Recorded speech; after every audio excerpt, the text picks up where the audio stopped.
This is The Talking Dead, a podcast dedicated to the AMC TV show The Walking Dead. Hello everybody, my name is Chris. And my name is Jason. And this is The Talking Dead podcast dedicated to the AMC TV series The Walking Dead. And this is episode number 59 for Monday, November 7th, 2011.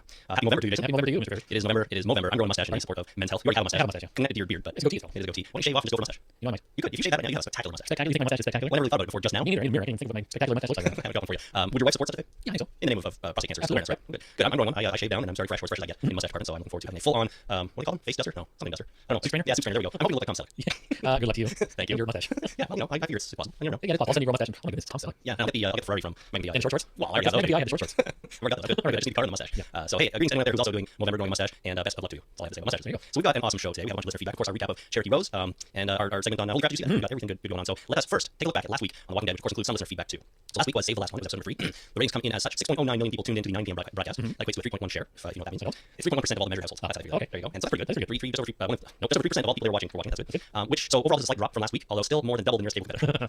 Still good. Yes, The Walking Dead is soldiering along with some fine ratings. In fact, the 10 p.m. rebroadcast still got 2.2 million viewers, which is more than the nearest cable competitor. That's great. So no problems with ratings right there. No, I guess not. Now, AMC Talking Dead, I just want to mention their ratings briefly. They were moved to midnight yesterday because Hell on Wheels premiered right after The Walking Dead. But the week before they had just under 1 million viewers and 8.5 rating. So I don't know if that's good or bad for that type of show. That sounds okay. It does sound okay. A million people watching, that's not too shabby. Yeah, for a live show that's about another show, and that's on 11 p.m. We'll see how it does it in its new time slot. Yeah, it was moved to midnight. They brought that air at midnight yesterday, mostly because of Hell on Wheels. After Hell on Wheels, they showed The Walking Dead again, and then they did the live show. So you got to think that it's going to drop significantly airing midnight instead of 11. Yeah, you think so. We'll see. I mean, even 11 is too late for me. Well, yeah, Midnight's way out of range. The thing I don't like about this Hell on Wheels is, and I haven't seen it, so I can't say if I like the show or not, but now I have to wait until 11 if I'm going to stay up on Sunday nights to rewatch The Walking Dead. No, because they don't do that on the first watch through. Right. And 11 till 12 on Sunday night, pushing a little even for me. Right. So we're going to have to see, I don't know. I kind of wish AMC put Hell on Wheels on some other day. Well, what I've been doing is I watch it live, and I purchase the season pass on iTunes. So overnight it downloads, and I usually work from home on Mondays the last few weeks anyway. So I take the opportunity to watch it and make notes during my lunch hour. Well, that's a good plan for someone who works at home. Sadly, I have to go to a damn office every day, and so I can't really do that. Right. If I guess I could sit there and watch it, but yeah, it may not go so well. So, So you're doing it for your hobby. yeah, I was telling you guys word about it today, how many listeners we have now and stuff like that. They're all very impressed.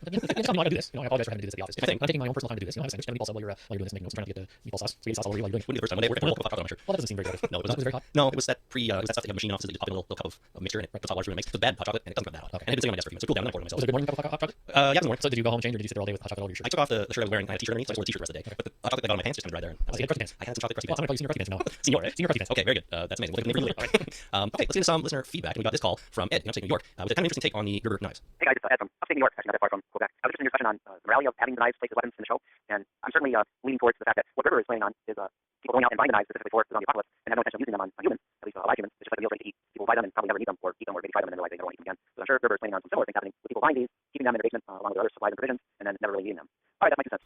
So I guess Ed is saying that people are just going to maybe buy them for the novelty factor, which seems a little strange. It's probably an expensive set of knives, Right. or just buy them as part of a general survival kit that they keep in their home, hoping to never have to use it, like people stock up food or something. Well, that's actually a good idea. I'd be interested to know how many people are actually stocking up for the zombie apocalypse. If you are stocking up, you buy water and food and supplies and a nice shovel and a crowbar so that you can attack zombies if you need to. Call us and let us know if you're stocking up for the zombie apocalypse. Yeah, for sure. A lot of people stocked up for Y2K all those years ago, and I guess now they had supplies for various things. Zombie apocalypse, maybe. I saw a picture of a sign on the internet that on it for a boat showroom that said zombies can't swim, buy a boat.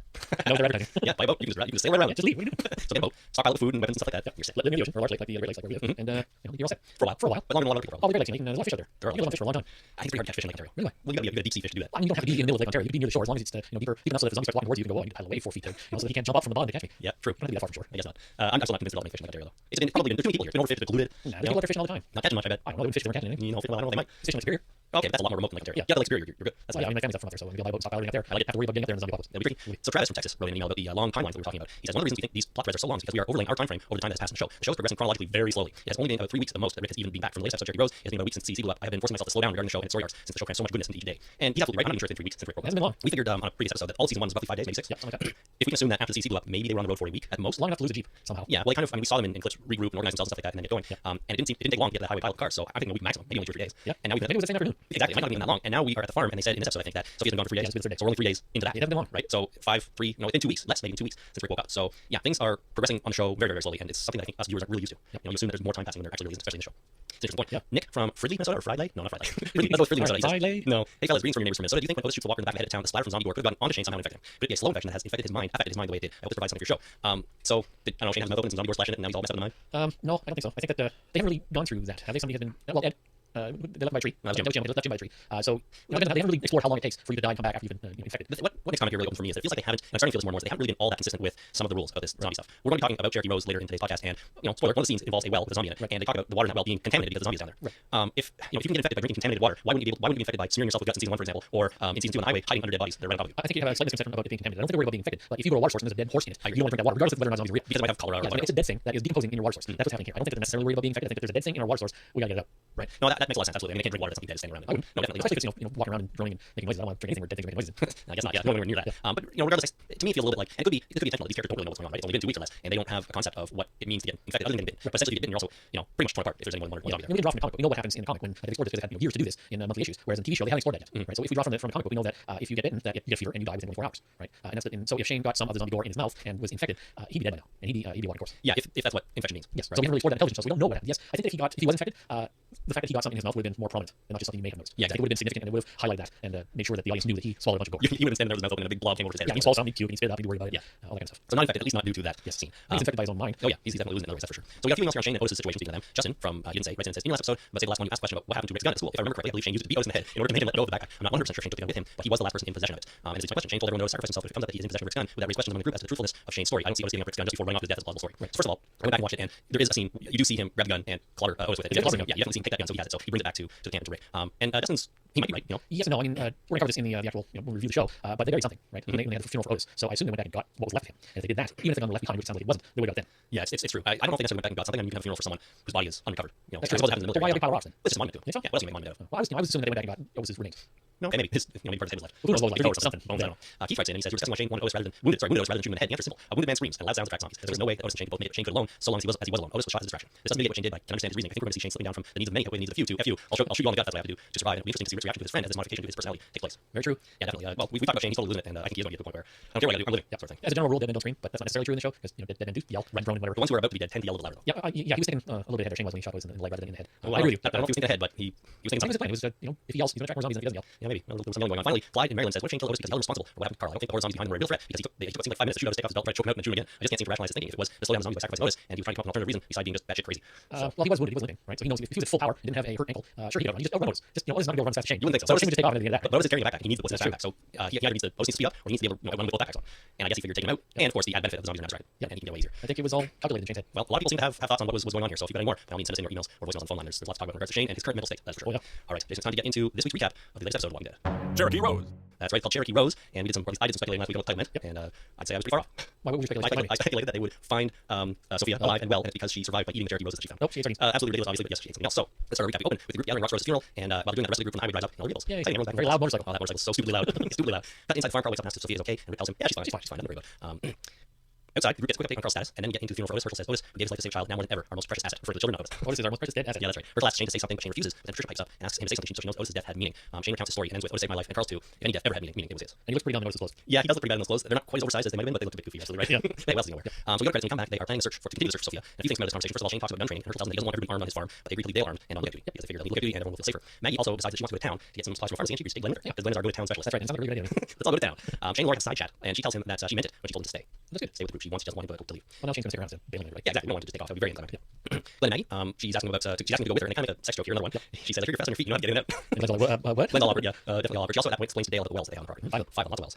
We go Shane and Andrea doing some gun stripping training, and she looks pleased with herself when it comes to parts of Yeah, field stripping. Field stripping, sorry. Gun stripping, that doesn't work? It sounds weird. Okay, sorry, field stripping. Yeah. So then Rick offers Otis to Herschel that they can set up over by the barn. Herschel shoots the idea down. He tells him that he expects Rick and his group will move on and everybody can travel. Yep. Herschel sort of said, "No, you don't want to go to the barn." Yeah, you don't want to go to the barn. Stay right here. Stay in the house. No problem. You want to be in the house, exactly. Yeah, doesn't want to go to the barn. No, exactly. Don't worry, just stay in there. We cut to Glenn checking out Maggie as she approaches on the horses, and Lori comes up right in front and asks Glenn for one more item that's personal that she wants from the drugstore. Now, what did she write on the piece of paper? She wrote the name of the product, which I'll tell you what it is later. Yes, that just I found it confusing. That she would be specific about the exact product and whether it's a technical name or brand name. I didn't recognize it, but why wouldn't she simply just write what it was, like a general category? It doesn't matter what kind. This is zombie apocalypse. Why do you take it? Why? And Glenn said, well, what is that? Well, don't ask, because that would invade the kind of privacy thing we got going on here. So just, it seems kind of awkward and weird. Yes, it certainly did, but it was done for dramatic effect. That's the only answer I can give. Yeah, absolutely. Yeah, it would make a lot more sense if she just said, "I'd like a pregnancy test, please." Yes, but she didn't. She does tell them they'll find it in the feminine hygiene section, Which is not true. In the family planning section? I don't know. And why would condoms be in the feminine hygiene section? I think stuff was all mixed all over the place. We'll get Okay, all right. It seems a little weird to me. I always thought that it would be in the family planning section. Yeah, I haven't really bought either of those things for a long time. Let's move on. Well, Dale and Tiago are pumping water. Tiago tells Dale that the stuff he said the highway wasn't him, and he doesn't know where that came from. And Dale's cool about it and says, "I couldn't get rid of you all day." So sort of what you thought about that is absolutely true. They agreed to just not talk about it anymore. You have to realize you had a fever, you were delirious, you were just talking crap. Yeah, just forget. Let's move on. You weren't yourself that day. At this point, Dale looks down into the well and sees a disgustingly bloated zombie thrashing around. It was nasty. It was pretty nasty. He was gross. The group comes together and starts to formulate a plan to get the zombie out. And they think that just shooting it in the head would contaminate the water if it's not contaminated already. Which it was, because you got close up to the zombie, there was stuff oozing out. He had like blood trails, and he was oozy and nasty and just the grossest zombie we've seen on the show. Yeah, he's been done it for a while. Yeah, but how long had it been? It would have been 2 weeks. But I guess that's long enough to get pretty The nasty. zombie apocalypse has been around for a while. Oh, a little longer. Right, so he could have been done it for a month. Nasty. Yeah, pretty gross. So we go to Herschel and Rick planning to search some more, and they look out over a vista, a gorgeous vista of the area. They talk about God, and it's clear to me that Rick no longer really has much faith. Last time I asked God for favor himself, but my redeemer son got shot. I try not to make myself feel my name. This week, stay out of each other's way. Well, I told you the story. How you were shot, the coma, yet you came out of it somehow. You did not feel God's hand in yours. That moment? No, I did not. In all the chaos, you found your wife and boy. Then he was shot, and he survived. That tells you nothing. tells me God's got a strange sense of humor. God's got a strange sense of humor. He does. So, because despite sort of asking God for help in episodes ago, he's pretty much lost all faith right now. But back to the well, they lower a ham down to lure the zombie canned ham, but he doesn't go for it. So instead, they decide to send Glenn down. What better idea could they have? He goes, and the whole point is he goes down to the lower rope and the zombie so they can hoist it out. But it doesn't really go so well. The pump breaks and he goes down. And he has to thrash around. And he's almost eaten. And they manage to get him out, which is lucky for Glenn. Well, I knew there was a problem as soon as I saw where the rope was located on the pump. Yeah, because it was halfway up the pump. I'm like, can't you know forces are involved here and what you're asking this pump to do? At least move it down where there's a reasonable chance where it's not going to break. Well, it had at the top, it's just too much leverage. I mean, yeah, exactly. Yeah, it was a very not very well planned placing. Yeah. Well, they managed to get him out, and they think, well, back to the drawing board. But no, Glenn is a superhero. He managed to get that noose around that zombie no matter what. I watched that scene 3 times. Couldn't seem to do it. He did not get that noose around that zombie. He was being pulled up, and they had moved a significant distance away from the well, and he still had that loose noose with him, and he was a couple feet above that zombie. There was no way he got that noose around that zombie's head, let alone his arms and shoulders when they were pulling him up. Well, you know that's why he's a superhero. Yeah, somehow he did it. It was a mystery to all of us. Yeah.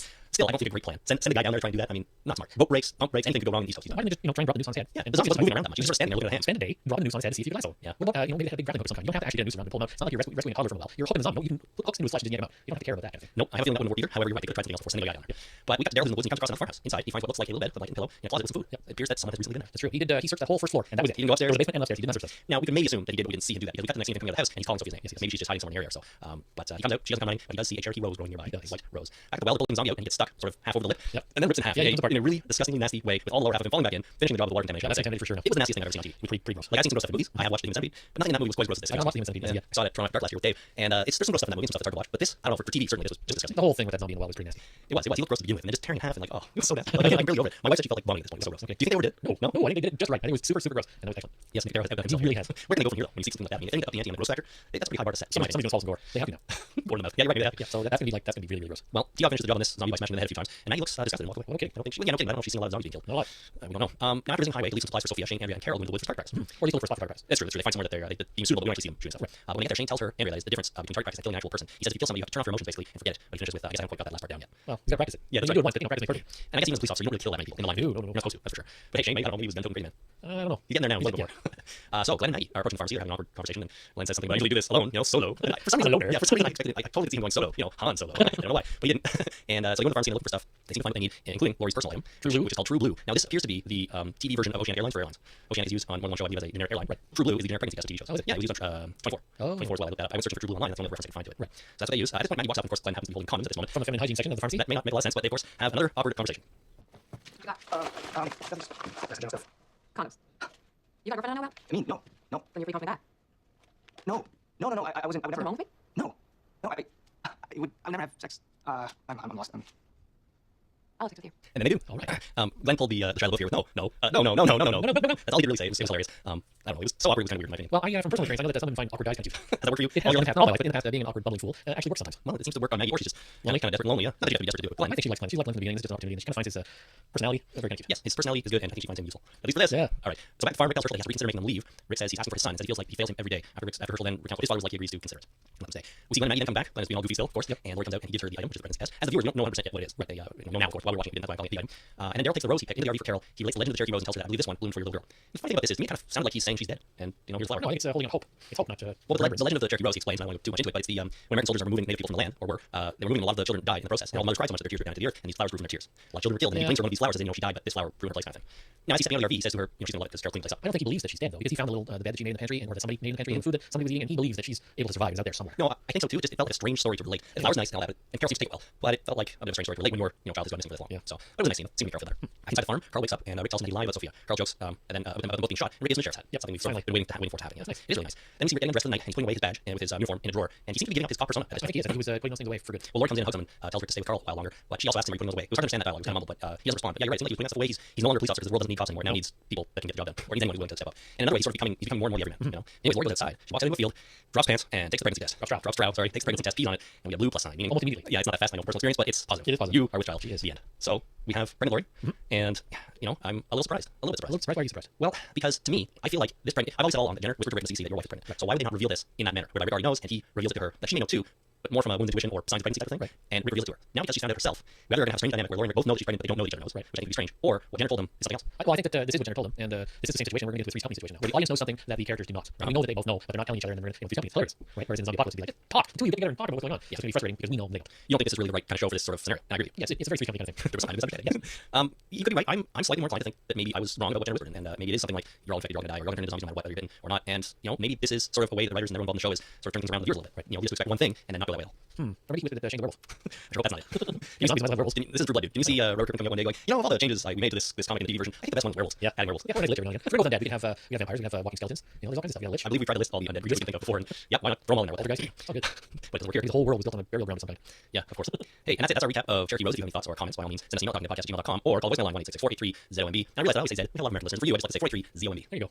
So before we move on, I have to remind you that this podcast is brought to you by Audible.com. For listeners of the Talking Dead podcast, Audible is offering a free audiobook download with a free 14-day trial to give you the opportunity to check out their service. Jason, we plan ahead. Do you have recommendations this week? I do, and I can't believe we haven't done this in the past. This was the first book I bought on Audible. It is the Zombie Survival Guide: Complete Protection from the Living Dead by Max Brooks. We've never done it. It's a fine book. It was like I bought the Zombie Survival Guide and World War Z, both by Max Brooks. It was my first purchase on Audible. Both fine books. Yeah, read by Mark Cashman, and it was actually very good. I found it very entertaining about how to actually survive a zombie apocalypse. And it comes in 8 hours and 38 minutes. Very cool. To download your free audiobook today, go to audibletrial.com/talkingdead. Once again, that's audibletrial.com/talkingdead for your free audiobook. Just before we get into our Holy Crap Did You See That segment, I want to run through next week on Walking Dead. Next week's episode is titled Chupacabra, which literally means ghost sucker, and it's a legendary cryptid rumored to inhabit parts of the Americas. It is associated more recently with the sightings of an allegedly unknown animal in Puerto Rico, Mexico, and the United States, especially in the Latin American communities. The name comes from the animal's reported habit of attacking and drinking the blood of livestock, especially goats. Oh, vampires.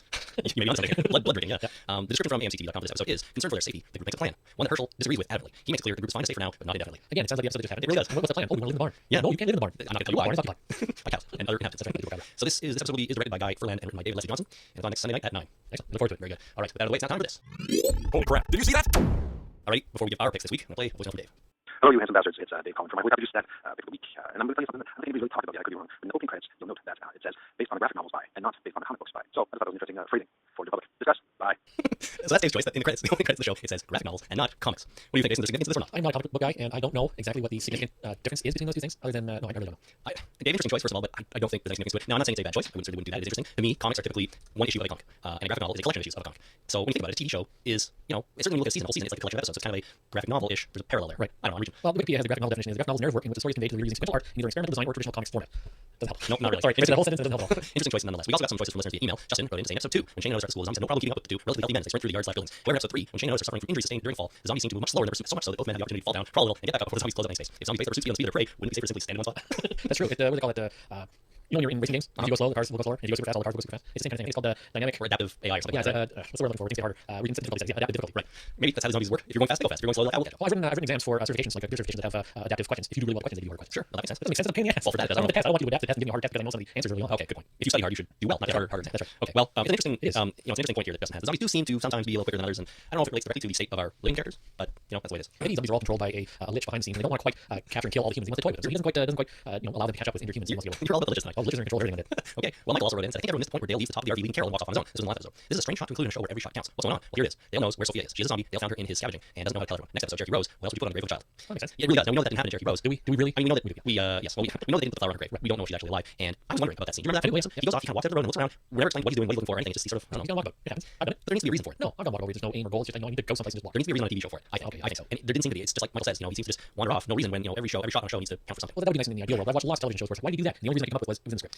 Yeah, but that's when you're questioning logic more, in my opinion, I find anyways. Where if characters on TV show does something that's completely ridiculous, you'll question why would they do that? It makes no sense. No one in the real world would do that. Here, I don't see it that way. I just see it as Dale knew what he was doing. We don't know what he was doing yet. It seems a little mysterious. Yeah, I'm not sure. I think that maybe it was something that got edited out and I didn't quite get the editing right where they script all the stuff that was leading up to it. Yeah. It could be, just kind of New Year. I mean, if I just pass off as, never walk. I don't think they're gonna come back to it personally, unless what Michael says is true, and he already does know that Sophia is a zombie and he doesn't know how to tell No, him. he doesn't know what he would tell. He would let Carol suffer. Yeah, you're probably right. But maybe he's questioning his whole personality because of the way he handled the That would play out more, I think, if that were happening. We see that somewhere. You're right. You're probably right. But it's an interesting scenario there. Finally, Travis from Texas writes, when Lori pulled Rick's t-shirt off, Rick's gunshot wound and moved from his left side to his right. Now, this email just came in just before we were sitting down to record here, and I want to include it because of the most recent episode, so I didn't have a chance to go back and verify this. What I'm thinking though is they were looking in the mirror. I think I've seen a shot in a mirror. I have that. That's just a hunch. Yeah, they were definitely in front of the mirror, and we see some shots from your perspective. So it could have just been the reflection in the mirror, and the wound hasn't really moved. It seems like a pretty big thing to screw up from the continuity department to me. It does.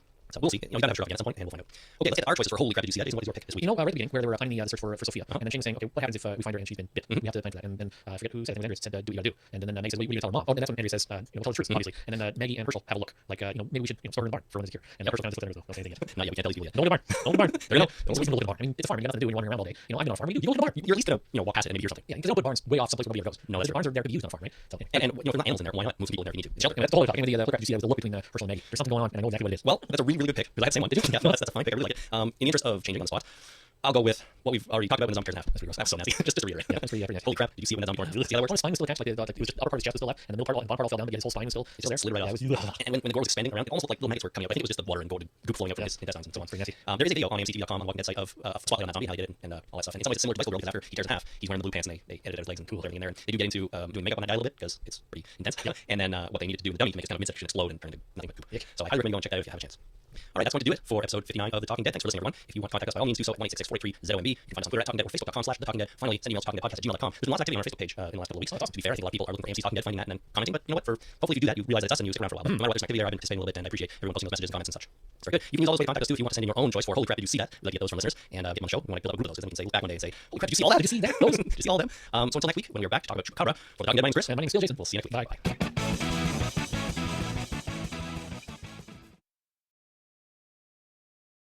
Hey everybody, just before we get started tonight, I thought I'd let you know that Jason and I do talk about a fair number of spoilers for The Walking Dead TV show, of course, but as well as the comic this time. So if you're sensitive to that, I apologize.